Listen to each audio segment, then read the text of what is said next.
Christina today is going to demonstrate the rainbow wash. We're here at McMurray, social distancing out on Sal's Boulevard across from Ryan and next to Chapin. So we're looking at the scene and we've got some reddish earth down here in front of us.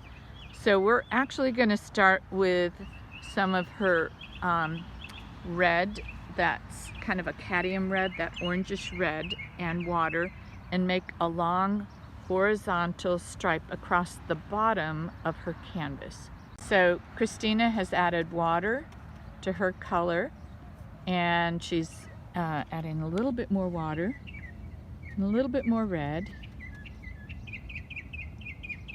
And you probably could use that drippy area up there at the top of your palette. Yes. Now go ahead and make a horizontal band across the bottom of her canvas. By the way, her enterprising dad made this beautiful easel for her. Now she's making about an inch wide band, maybe 3/4 of an inch wide band across. If you find that your canvas is resisting the color, you might put a little bit more pigment into it. Also, Christina, go ahead and paint around the corners while you're doing it so that you won't have to paint those later. Be easier now. Mix some yellow into that, make a watery yellow for the next part of her rainbow wash, and kind of looking at the landscape here. We're kind of coming from kind of a reddish to a yellow. By the way, we may have rain here in a minute. We're doing the best we can today.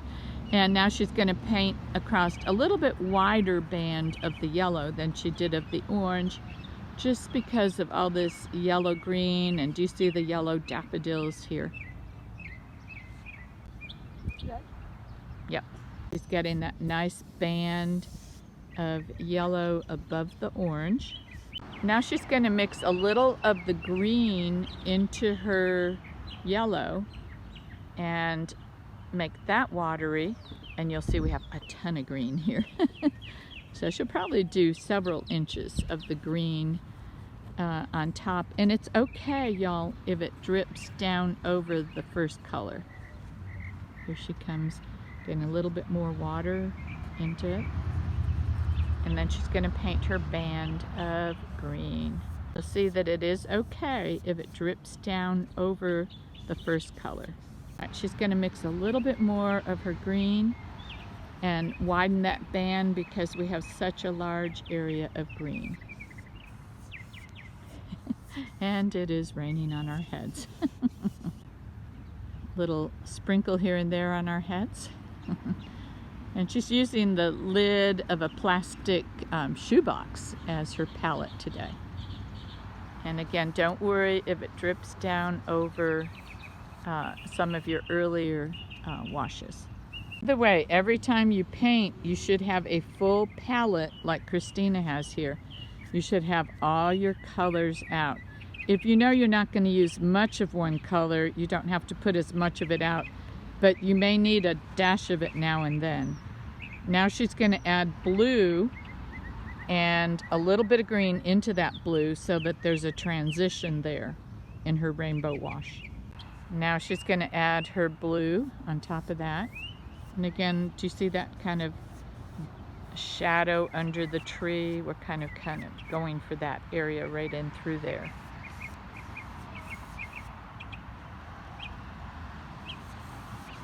A little bit more water you may want, Christina. Let's see. It's a little bit of a blue-green, and now she's going to do a more blue. And a little bit of her phthalo blue into this to shift it more to the blue in the rainbow wash. And now she'll do the rainbow wash of blue across the canvas. And now she's getting a little bit more intense with her blue and coming across her canvas again. Now, part of the reason we do a rainbow wash is so that we get a greater sense of depth in our landscape. Now she's shifting into the purple area, which would be kind of like at the base of the church across the street there. I'm just going to add a little bit more of the purple and then a little bit more water. And start putting that across the rainbow wash.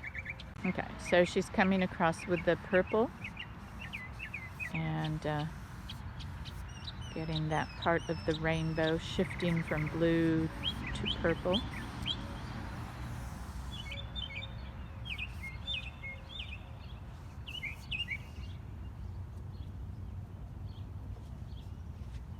And making sure that she's covering the corners as well.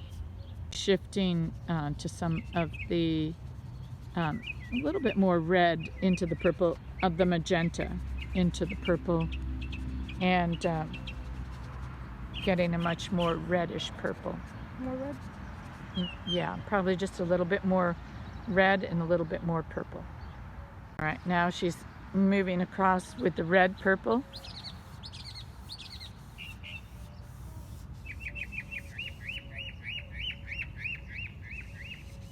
And coming around the corner, adding more paint to her brush.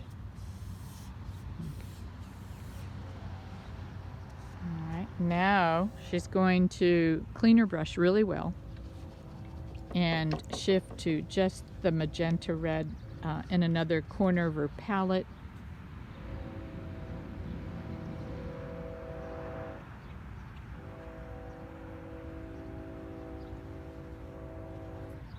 More red. Now she's going to put the magenta across the top of the purple red.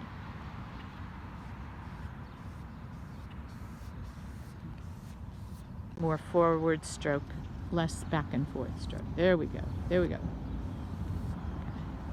There we go. Around your corners, yeah.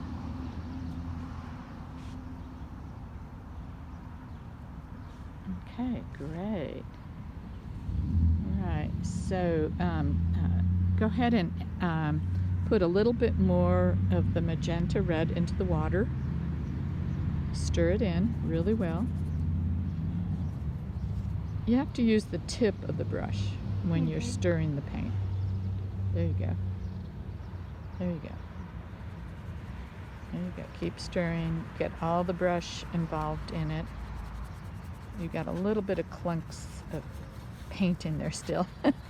Probably because we left it out waiting, right? Okay, now take a little of your more cadmium or orange red and mix it in there. And do you see how your brush still has a lot of paint that needs to be stirred in? Stir that in really well. There you go. There you go. Oh, yes. Oh, yes. There we go. Yes.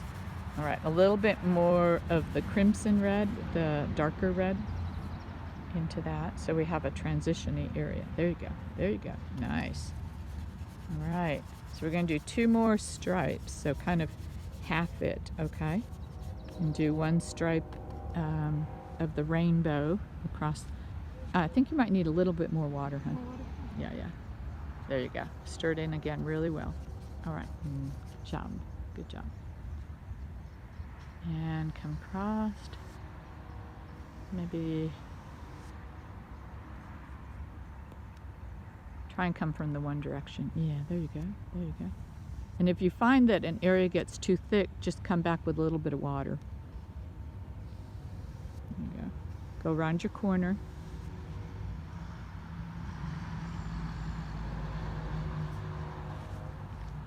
And I think you might need some more moisture on the area in the center forward. Go back into your paint, add the water to the paint. There you go. And then come back one more time on top of that. Top of the whole thing? Just in the center forward. Yeah, center. There we go. Much better. One more time, a little slower. Move slowly. There you go. There you go. There you go. Nice, nice. Okay, good. Now, that is really getting with it. All right, now you're going to use your warm red last, again by itself, that you started out with.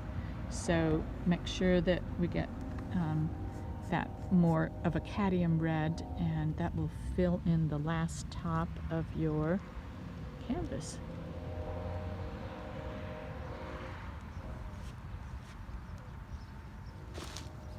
Oops.